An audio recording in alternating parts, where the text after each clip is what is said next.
in this building. It is starting to mount here. Anthony Edwards, he doesn't care about all of that. He just wants to put on a show. The bigger the stage, the brighter he shines. He has been ready for this.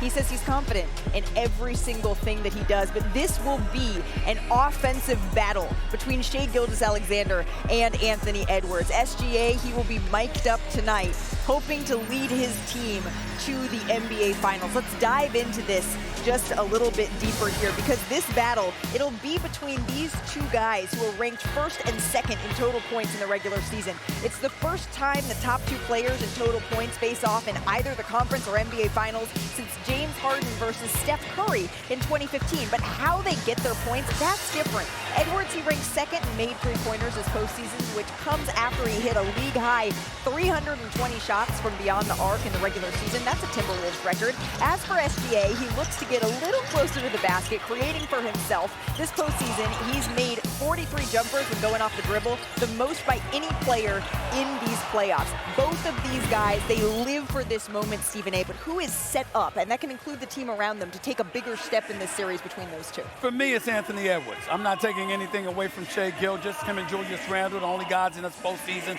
averaging better than 25 or better than 50% shooting from the field. I know what he brings to the table.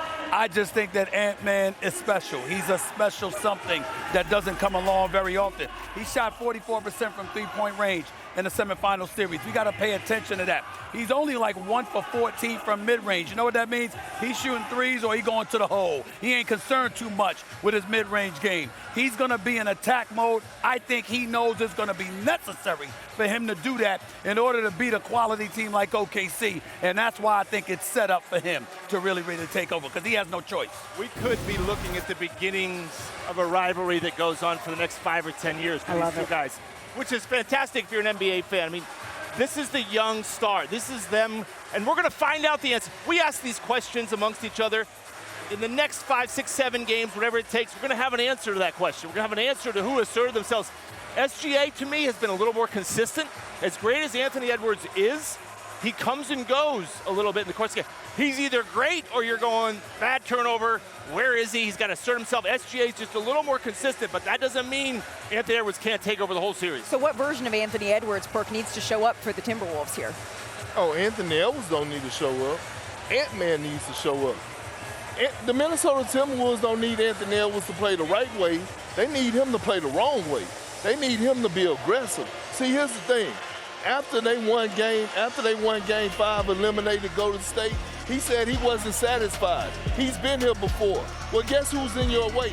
A guy that you're going to be facing in the next couple of years who's about to win the MVP in SGA, who led the league in scoring. So if you're not satisfied, damn it, you got game 1 on the road in his crib. You go out there and handle business. And I ain't talking 27 points a game. Yeah. I'm talking about 35 points per game in this series. Well, he's been there. He's been knocking on the door, but not quite able to get to the mountaintop here. Kick it in. That is what the stage is set up for him to do. And you faced Ant in the playoffs, I believe, twice here. But this year, Anthony Edwards has seen multiple defenders throughout the season in a little bit of a different way. He was the most blitzed player when using on-ball screens in the regular season. That continued in the playoffs. As you can see the numbers here, those are the numbers, but I'm more interested in, you've seen it up close. How has he evolved, Coach, from when you first beat his Wolves team in 2023 to now? Well, he continues to find ways to improve. The game is slowing down for him. He's reading the defense. He came out publicly earlier in the season saying, I don't know what to do when I get double teamed. And he was a little bit frustrated. As the season's gone along, he's gotten more comfortable. And I think the most important thing, Malik, is he's trusting his teammates. Now, as we go to this clip, you're going to see an example from earlier in the year when they played the Houston Rockets, and he gets double teamed. And you're going to see he can't fight the double teams tonight. He's done his job. He's put 2 defenders on the ball. He's got to get off that ball early, make an on-time, on-target pass. He tries to dribble through it. He forces a turnover. Now, this is from the first round against the Lakers. Reeves and Jackson Hayes, they're going to aggressively blitz the pick and roll, and this is what you want to see, growth and development. Does not fight it. I've done my job.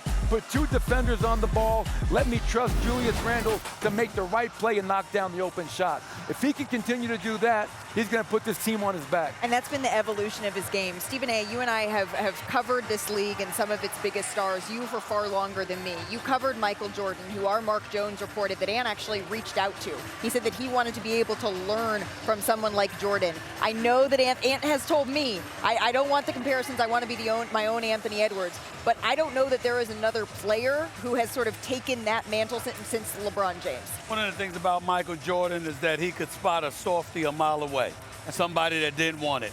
You know, I had all the skills in the world, but if you didn't have that extra something inside your chest, they knew they could snatch your heart right from under you. It didn't get to a point where they were kicking in the door. They didn't have to. They damn near didn't have to knock because they knew you didn't have it. That's not the case here with OKC. It's not the case here with Shai Gilgeous-Alexander. This team is loaded. They're deep. They're ferocious defensively. They're the #1 team in the NBA. They know it. They have felt that way the last 2 years, and they're coming to make noise. The only thing to stop them in their tracks is a superstar that rises to the occasion, that says we've seen it done in NBA history before, and I'm going to be the latest to do it now. When we look at Anthony Edwards, who amongst us doubt that he has that inside of himself to say, I've had enough. I'm going to answer the call. We all know he has it in him. We'll see if he brings it this series. You even heard LeBron at the end of the Lakers series, all right, say, go get it. Go take that next step. Anthony Edwards has been asked to answer that call. Can I tell you guys one of my favorite little subplots, though, of this series? Okay. This is a showdown between family, between cousins, between SGA and Nickeil Alexander-Walker. They're actually born just 52 days apart. Look at how cute they are. They've been close their entire lives. Oh, they're cute. But now, it's more, Perk. Right there. Here they are, about to face off against one another. Let's take a listen. If you know how close we are, he's literally like my second brother. He's been through every stage of life with me, picking up a basketball to going to prep school to making the NBA. Like, we've gone through every situation together, but I am trying to take his head off for sure. I think it was Sunday. My mom had called me and she told me she texted his dad saying, "Oh, it's war now," and stuff. You know, it's all love at the end of the day, but just it's really cool. It's a real cool feeling. These two guarded each other in the regular season.